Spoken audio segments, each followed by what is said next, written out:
امام شافعی رحمۃ اللہ تعالی علیہ کہ ملک کا رہنے والا ایک شخص ان کے ساتھ حج کے موقع پہ پہنچا، لیکن جب حج کے موقع پر پہنچا تو امام شافعی کو وہاں جا کر پتا چلا کہ یہ میرے ملک کا رہنے والا آیا ہے، تو آپ بڑے خوش ہوئے۔ آپ کوشش کرتے اس سے بات کرنے کی، اس نوجوان سے، وہ عالم فاضل نہیں تھا لیکن وہ بات نہیں کرتا۔ جب بات کرنے کی کوشش کرتے امام شافعی تو وہ نوجوان کہتا کہ حضرت باتیں چھوڑے، یہاں ہم آئے ہیں اللہ اللہ کرتے ہیں۔ امام شافعی کہتے کہ میں تلاش میں رہتا، موقع کی تلاش میں رہتا کہ یہ فارغ ملے تو میں اس سے کچھ باتیں کروں۔ کہتے ایک دن میں نے تو یہ دعا مانگتے ہوئے دیکھا کہ دعا یہ مانگ رہا تھا کہ اللہ مجھے قبر میں بھی قرآن پڑھنے کی توفیق عطا فرما، نماز پڑھنے کی توفیق عطا فرما، جبکہ قبر میں نماز نہیں ہے۔ مولا کائنات حضرت علی شیخ خدا رضی اللہ تعالیٰ عنہ حضور کی بارگاہ میں آئے کہ یا رسول اللہ صلی اللہ علیہ وسلم جنت میں نماز ہوگی؟ تو حضور مسکرائے، کہنے کے کہ علی نماز تو اس جگہ ہے، وہاں تو نماز کا اجر ہے۔ تو حضرت علی کہتے ہیں کہ یا رسول اللہ علی کا دن نماز کے بغیر گزرتا ہی نہیں ہے۔ تو وہ شخص بھی یہی دعا کرتا تھا کہ اللہ مجھے قبر میں قرآن و نماز پڑھنے کی توفیق عطا فرما۔ امام شافعی اکثر اس کو یہ دعا کرتے ہوئے سنتے تھے۔ ایک دن مقام حتیم پر وہ بیٹھ کر وہاں قرآن پڑھ رہا تھا۔ امام شافعی کہتے کہ مجھے موقع مل گیا، میں اس کے پیچھے بیٹھ گیا کہ آج جتنا بھی یہ پڑھتا ہے میں اس کا انتظار کروں گا، اس سے باتیں کر کے میں جاؤں گا۔ تو تھوڑی دیر کے بعد اس نے قرآن بند کیا اور میری طرف مڑ کر دیکھ کر کہنے لگا کہ حضرت اچھا ہوا آپ آ گئے، میں آپ سے کچھ باتیں کرنا چاہ رہا تھا۔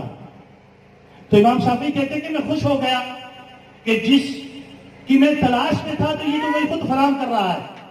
تو اس نوجوان نے اپنے کپڑے کی جیب سے کچھ دینار نکالے اور مجھے دیتے ہوئے کہا کہ میرے امام آج میرا انتقال ہو جائے گا، یہ پیسے اس لیے دے رہا ہوں کہ اس سے کفن خرید کر میری تجہیز و تکفین اور جنازہ پڑھ لینا ہے۔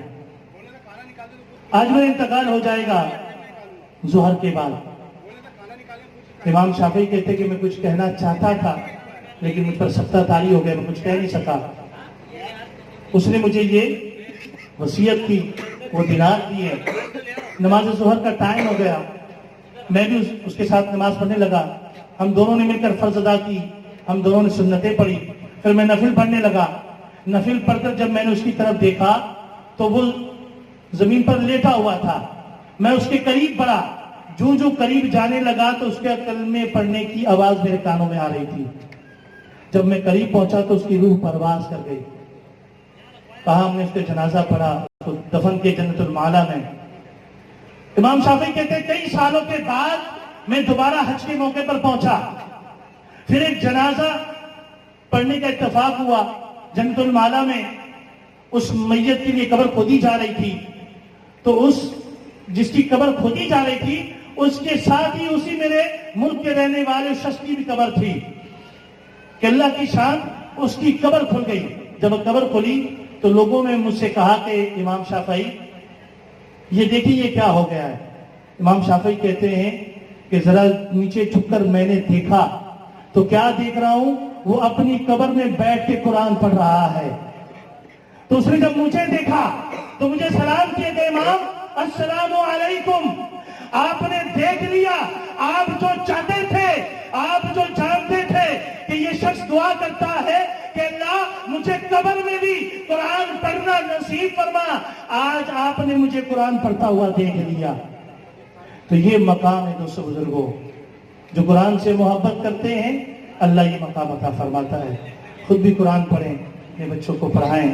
الحمدللہ جامعہ مسجد عثمانیہ میں حفظ و ناظرہ کے ساتھ ساتھ درس نظامی عالم کا کورس کا بھی اہتمام مولانا عامر مدنی صاحب دیگر علماء یہاں پر پڑھا رہے ہیں۔